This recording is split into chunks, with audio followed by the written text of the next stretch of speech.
Bonjour à tous, j'espère que vous allez bien. On se retrouve à nouveau aujourd'hui pour une vidéo réaction. Cette fois-ci, on va réagir un petit peu à des conseils de séduction d'un certain monsieur, Road Condor, en tout cas une chaîne qui est assez connue dans le milieu de la séduction, de l'abordage de rue principalement. Donc on va analyser deux de ces vidéos pour voir un petit peu ce qui est dit et voir un petit peu ce qu'on peut en faire. C'est parti. Un gars qui fait 10 dates et qui couche avec une fille, il y a un gros problème les gars. Franchement, date ça se convertit à 70%. Hein. Attention, je dis pas que c'est 70% du premier date où tu couches, c'est pas ce que je dis. Mais je dis qu'à partir du moment où tu as commencé à faire un date avec une fille, logiquement, tu es censé la revoir. La revoir peut-être un deuxième, un troisième date, etc. Et après, en fonction de vous, peut-être que vous allez coucher au premier date, au deuxième date, au troisième date, au cinquième date. Mais logiquement, à partir du moment où vous avez commencé un premier date, vous devez conclure les gars, mais plus de 50% du temps. Donc si... Bon déjà, là effectivement, on a deux visions d'une même pièce. Là, il parle de toute évidence, en tout cas, d'une situation où on va aborder la fille et une fois l'avoir abordée, on va discuter avec elle pour ensuite l'amener à un rendez-vous. Dans ce cas-là, si on parle de ce genre de cas, effectivement, on est censé être en capacité, une fois qu'on l'amène à un rendez-vous, normalement, si elle a un rendez-vous, c'est derrière, c'est qu'il y a vraiment quelque chose à faire. Pour quelle raison ? Parce que de base, on était complètement inconnu vis-à-vis d'elle, on est venu lui parler, on a créé suffisamment d'attention, de rapport et de confort pour faire en sorte qu'elle accepte de nous donner son contact, pour ensuite discuter et l'emmener vers un rendez-vous auquel elle s'est présentée. Effectivement, donc c'est toute une question logistique qui va venir défier un petit peu le concept des applications de rencontre, où là, le fait d'aller en rendez-vous n'engage fondamentalement à pas grand-chose, voire à rien du tout. Effectivement, dans le cadre où on a été l'aborder et on est venu la voir et ensuite on a fait en sorte de l'inviter à un rendez-vous et qu'elle vient à ce rendez-vous. Effectivement, là le taux de conversion est, j'ai envie de dire, maximal. En tout cas dans mon expérience, le simple fait que de l'inviter au rendez-vous, au final, il me semble pas me rappeler d'une fois où ça n'a pas amené quelque chose de plus, une interaction prolongée, peu importe, aller boire le thé notamment. En tout cas, faire quelque chose qui engageait à plus. Voilà, dans le cadre où j'ai été abordé, bien sûr. Ça a dû m'arriver peut-être une fois ou deux où ça n'a pas matché, mais c'était directement, on l'a senti en fait que ça n'a pas matché sur le coup, et c'était complètement de mon ressort. Hein, j'ai joué un petit peu au con. Peu importe. Donc ça, voilà. Effectivement, les pourcentages sont un petit peu différents dans la mesure où on passe par les applications de rencontre. Je dirais même que pour la majorité des personnes, on peut le baisser à... on passe de 70% peut-être à le baisser à 20%. Voilà. Si on est moyen, si on est bon, voire très bon, ça peut convertir beaucoup plus, hein, bien sûr. Si vous avez fait 5, 6 dates, 8 dates, 10 dates différents avec des nanas différentes, hein, et qu'à chaque fois vous n'allez pas plus loin, c'est qu'il y a quelque chose, c'est sûr à 100%, dans votre façon de vous vendre, de lui parler. Peut-être que vous êtes complètement à côté de la plaque, peut-être que vous parlez de la pluie du beau temps alors qu'elle s'attendait à autre chose. Enfin, c'est le problème en fait de pas savoir en fait. C'est l'intérêt de se faire coacher, quoi, de se faire accompagner. Si tu veux aller plus loin, j'ai fait une formation gratuite. Ok, bon, son autopromotion, on a compris. Mais sinon, dans les faits, il a fondamentalement raison. Si jamais on observe que, après avoir fait plusieurs dates avec plusieurs femmes différentes et qu'au final ça ne va pas plus loin, fondamentalement le problème ne vient pas des femmes. En tout cas, vraiment c'est peu probable, même si elles doivent bien sûr avoir un problème, notamment souvent une blessure d'enfance. Ça, c'est quelque chose qu'on a pu voir à de nombreuses reprises. Mais quoi qu'il en soit, on peut observer, si elles ne veulent pas aller plus loin dans l'interaction, que le problème vient de nous. Vous voyez, il ne s'agit pas de chercher à blâmer qui que ce soit, simplement de prendre la responsabilité et faire en sorte de travailler dessus. Là, ce qu'on peut comprendre, et il a tout à fait raison, c'est qu'il faut avoir une manière de se qualifier, de s'observer, qui va être généralement externe à nous. Avoir quelqu'un pour nous aider à ce propos, c'est généralement bien. Et d'ailleurs, si je peux me permettre de faire une remarque à ce sujet, au tout début, lorsque j'ai commencé à faire des dates, je faisais en sorte, je n'ai pas spécifiquement pris d'enseignement, j'ai juste lu quelques livres en communication, savoir bien parler, etc. Et après ça, ce que j'ai fait, c'était j'enregistre certains de mes dates, certaines de mes interactions, quand c'était au téléphone par exemple, mais aussi en rendez-vous, littéralement en présence, pour faire en sorte de m'analyser, pour voir un petit peu comment j'ai pu communiquer, est-ce que je peux faire des choses qui étaient défaillantes, etc. Parce qu'encore une fois, on ne peut pas optimiser ce que l'on n'analyse pas, ce qu'on ne traque pas plutôt. En tout cas, dans le business, c'est comme ça. Donc ça a un vrai sens. Donc je dirais que oui, très pertinent comme conseil. Voilà. Ça c'était par rapport à la première vidéo. La deuxième c'est quelque chose d'un petit peu différent. On va voir un petit peu ce qu'il en dit. Parce que j'ai déjà une opinion assez spécifique à ce propos. Les femmes qui ont un body count élevé, elles perdent en valeur aussi aux yeux des femmes. C'est l'offre et la demande, c'est le marché du sexe, en tout cas c'est l'offre et la demande. Plus il y a d'offres, plus les prix vont baisser. Nous, c'est compliqué, parce qu'au final, il y a peu de femmes qui acceptent de coucher facilement avec le premier venu. Donc c'est pour ça qu'il y a l'hypergamie, parce qu'il y a beaucoup plus de demandes que d'offres. C'est-à-dire il y a beaucoup plus d'hommes qui veulent coucher avec des filles comme ça, que de filles qui acceptent de coucher avec le premier venu. Donc c'est pour ça qu'une fille qui couche facilement va devenir une menace pour les autres femmes, parce qu'elles vont dire, attends, mais normalement, nous, on fait facturer très cher, parce que c'est très difficile. Elle fait gratuit, elle fait don de son corps gratuitement, elle couche très facilement. Ouais, c'est une fille facile, nanana, vas-y, moi je la fréquente pas, c'est une vieille fille, nanana. Parce que justement... Alors oui, avant de reprendre, c'est qu'effectivement, il y a un jeu de réputation qui est extrêmement dur, on va dire, auprès de la gente féminine. La réputation est quelque chose d'extrêmement, extrêmement important chez les femmes. Et c'est vrai qu'en tout cas, elles valorisent ça beaucoup. Et pas uniquement du point de vue des autres femmes, mais en fait dans l'absolu, par rapport à leur famille, etc. Moi, je sais que dans certaines cultures dans lesquelles j'ai pu baigner en voyageant et en vivant dans d'autres pays, notamment dans les pays du Caucase, la Géorgie par exemple, ou même en Bulgarie, la pression familiale est extrêmement forte. Ce qui veut dire que, en acceptant par exemple d'aller à un date avec moi, elle accepte de s'exposer en public avec moi, ce qui la met fondamentalement à risque parce qu'elle pourrait se faire voir par quelqu'un qui connaît un membre de sa famille et qui pourrait le répéter et ça pourrait causer des problèmes. On pourrait se dire que là on est au XXe siècle, mais non pas du tout, c'est simplement la famille et le poids de la famille qui va être vraiment différent dans les pays d'Europe de l'Est et dans le Caucase, habituellement culture on pourrait dire plutôt slave, même si le Caucase c'est un petit peu à part quand même, quoi qu'il en soit, voilà. Ça c'est une chose. Deuxième chose, effectivement, sans parler du fait que la valeur baisse, même si fondamentalement on a pu observer qu'il y a des différences entre hommes et femmes, un sujet que je vais découvrir prochainement d'ailleurs sur un post que je vais faire sur mon canal Telegram, dont le lien est dans la description, vous pouvez le checker. On peut comprendre déjà que par rapport aux femmes qui vont accepter de coucher plus facilement, qu'elles ont une énergie habituellement prédominante plus masculine. Elles vont être plus proactives en tout cas dans la décision de coucher, même si parfois on va avoir des femmes qui vont être féminines mais juste qui vont être très blessées et qui vont accepter de se laisser mener un petit peu régulièrement, je dirais pas jusqu'à dire à leur perte, mais de se mener jusqu'à l'expérience charnelle en tout cas. Et ce qu'on va observer, c'est que du côté des hommes c'est pas la même chose, et c'est pour ça que ce qui est habituellement dit c'est que pour qu'un homme puisse obtenir l'expérience charnelle et avoir des expériences charnelles avec différentes personnes, ça implique de lui qu'il dispose de pas mal de qualités différentes. Qu'il soit bon en communication, qu'il prenne soin de lui relativement en tout cas, ce qui va être important, qu'il ait un certain charisme, qu'il ait du game, qu'il soit habitué à un petit peu, on pourrait dire, aux manières de communiquer au sein des danses rituelles de séduction, et si jamais il a un statut social ou une situation financière qui est plus élevée que la moyenne, alors ça aide aussi.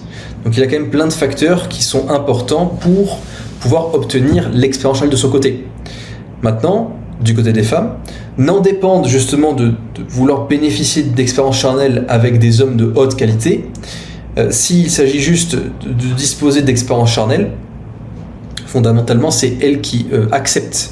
Et parce que c'est elle qui accepte, c'est elle qui dispose du choix, ça implique effectivement que plus elle accepte facilement, plus elle accepte souvent, plus ça va avoir tendance à miner sa valeur sur ce qu'on appelle la SMP, Sexual Marketplace, en gros le marché intersexuel et notamment dans les interactions qu'il y a entre hommes et femmes. Et ça c'est fondamental, effectivement. Là où justement la validation que vont recevoir des hommes en ayant la capacité à... en fait pas forcément aller jusqu'à l'expérience avec plusieurs femmes, mais avoir interagi avec beaucoup de femmes, leur donnant plus d'expérience, se faisant donc valider par plusieurs femmes, ça va apporter une valeur supplémentaire dans la tête de la majorité des femmes. Pas de toutes bien sûr, mais de la majorité. Donc il y a un grand jeu. On va juste finir la vidéo et après j'ai quelque chose dont je vais vous parler qui va vraiment vous intéresser, j'en suis sûr. Donc accrochez-vous. ils vont l'attaquer sur sa réputation, parce que justement, s'il y a trop de filles comme ça, s'il y a trop de filles qui acceptent de coucher avec les mecs, et ben les filles qui font les difficiles et qui demandent un price élevé pour les côtoyer, et ben il y aura plus de clients, parce que ces clients-là justement, ils iront vers les filles faciles. Donc c'est pour ça que les filles ne respectent pas les filles faciles. En tout cas, une fille qui a un haut body count, elle va se faire disrespect par les hommes et par les femmes. Bon, c'est pertinent, j'ai envie de dire très pertinent. Ça va pas plus loin que ça sur la réflexion. J'aimerais apporter un petit peu plus de matière à réfléchir pour vous, afin de faire en sorte d'étayer un petit peu le propos. Juste, je vais revenir là-dessus. Voilà. Matière à réfléchir pour venir mettre en lumière un petit peu ces agissements et venir comprendre quelque chose de plus.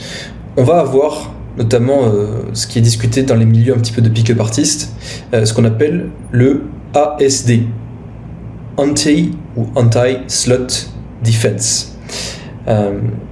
ASD qui va correspondre donc en fait à une défense, un mécanisme d'autoprotection qu'une femme va avoir présent en elle pour l'empêcher fondamentalement justement d'accorder l'expérience charnelle au premier venu rapidement, facilement, parce qu'elle est fondamentalement consciente, en tout cas pour les femmes, mais là je parle à l'énergie prédominante féminine, du fait que sa valeur va avoir tendance à baisser, encore une fois, à l'échelle du marché intersexuel. Ça, elle s'en rend compte, inconsciemment elle s'en rend compte, c'est engrainé dans la société que c'est ainsi. Donc, ce qu'on a pu observer, ce que j'ai pu observer personnellement, ainsi que d'autres qui ont fait des recherches à ce sujet, c'était que justement cette ASD, cette résistance automatique, cette barrière automatique qui va se dresser, va être plus importante chez les femmes qui ont un body count entre 5 et 15, je parle à l'échelle européenne principalement, pas dans différentes cultures où ça va être vraiment très différent. Par exemple, les cultures un peu plus libertines qu'on peut trouver en Amérique du Sud, ou alors même les cultures qu'on pourrait dire d'Asie du Sud-Est, qui sont plus ouvertes justement et surtout avec des étrangers, ça ne s'applique pas ici. Mais autrement, dans le cas des européennes, on va pouvoir observer que dans un body count qui est entre 5 et 15, la résistance notamment de cette ASD va être maximale. En dessous de 5, elle va être légère, parce que on pourrait dire, pas forcément insouciance, mais par manque de connaissance, par ignorance, on pourrait dire ignorance. Et au-delà de 15, bon, généralement, ce n'est plus autant important, c'est-à-dire qu'elle a... c'est triste à dire, mais accepter son statut de fille facile, pour le dire, et parce qu'elle l'a accepté pleinement, habituellement, l'ASD va quasiment disparaître. Et en fait, elle va venir juste accorder cette expérience charnelle à tous ceux qu'elle apprécie, à tous ceux avec qui elle a envie de le faire, sans donc fournir cette résistance de base. Voilà. Donc, en sachant cela, ce qu'on va pouvoir observer, ce qui va être vraiment important à observer, c'est quel type de femmes vont causer quelle résistance et qu'est-ce qu'on recherche de la femme avec laquelle on interagit. Ça, c'est très important. Et c'est pour ça que je vous redirigerai vers donc une série de 3 vidéos en réalité que je vais mettre à ce sujet. Les vidéos de qualification, donc partie 1, partie 2 et partie 3. Partie 1 étant par rapport à la première interaction généralement lors d'un abordage, partie 2 durant les messages, partie 3 durant le premier date. Parce que le but, ça va être quoi ? Encore une fois, c'est quelque chose qu'il faut vraiment ancrer en soi. Mais tant que vous vous présentez en tant que prédateur, d'accord, que vous êtes à la chasse fondamentalement et que c'est vous qui courez après la demoiselle, vous n'aurez pas le choix. C'est-à-dire que en fait, les femmes qui accepteront d'aller plus loin avec vous, quoi que ça en soit, que ce soit une relation amoureuse ou charnelle, ce sont des femmes qui seront fondamentalement en termes de valeur sur le marché intersexuel, qui seront valeur inférieure à vous. C'est-à-dire que si, imaginons que vous êtes à 5 ou à 6, ça veut dire qu'elle sera généralement au moins de 1 point inférieure à vous. Et le problème avec ça, c'est que c'est pas extrêmement bon pour l'estime de soi, pour la valorisation personnelle d'un individu, de se dire qu'en fait, les personnes avec qui il peut aller plus loin sont que des personnes qui ont un niveau inférieur à lui. Effectivement, on a envie de se sentir valorisé, on a une personne qui est au moins au même niveau, si ce n'est supérieur. Et ça, c'est valable, bien sûr, pour les deux sexes. Donc, à ça, je répondrai que l'idéal, ce serait vraiment, entre guillemets, un monde où les individus de même valeur se rencontrent et obtiennent, je dirais, une interaction saine et épanouie l'un de l'autre. Là, c'est l'idéal. Parce que quoi qu'il en soit, tant qu'on est sur justement une personne qui va diriger, une personne qui va être dirigée, alors la polarité le fait ainsi. C'est pas quelque chose de dirigé, je dirais, directement au sein de la relation. Mais en fait, une personne qui a le plus de valeur sur la SMP ou dans la SMP, donc une plus grande SMV, versus une personne qui a une valeur inférieure, ça va généralement créer des équilibres. Donc c'est ok si on parle juste de 1 point sur l'échelle de 0 à 10, même s'il y a environ une trentaine de critères à prendre en compte. Ça, c'est quelque chose que j'ai pu développer dernièrement, d'ailleurs une matrice pour venir calculer la valeur d'une femme. Et là, bien sûr, les individus qui ont du mal avec ça se mettront en colère, mais voilà. Je ferai ça aussi pour les hommes d'ailleurs, hein, je précise. Et voilà, pour déterminer la valeur d'une femme sur la sexual marketplace, si on a juste 1 point de différence, 1 point de moins, 1 point de plus, là ça reste ok. Juste ça veut dire que la personne qui a 1 point de moins devra investir plus de ressources, plus de valeur de sa part, en direction de la personne qui a plus de valeur. C'est obligatoire. Ça fonctionne comme ça. Donc, c'est pour ça qu'il faut viser justement des personnes qui sont plus ou moins au même niveau que nous. Voilà. Et pour conclure par rapport au body count, la seule chose que je mentionnerai, c'est que tant que on cherche sincèrement à apprendre à connaître la personne en face de nous, on peut faire en sorte de se rendre compte de la valeur dont elle dispose, n'en dépendent de son body count.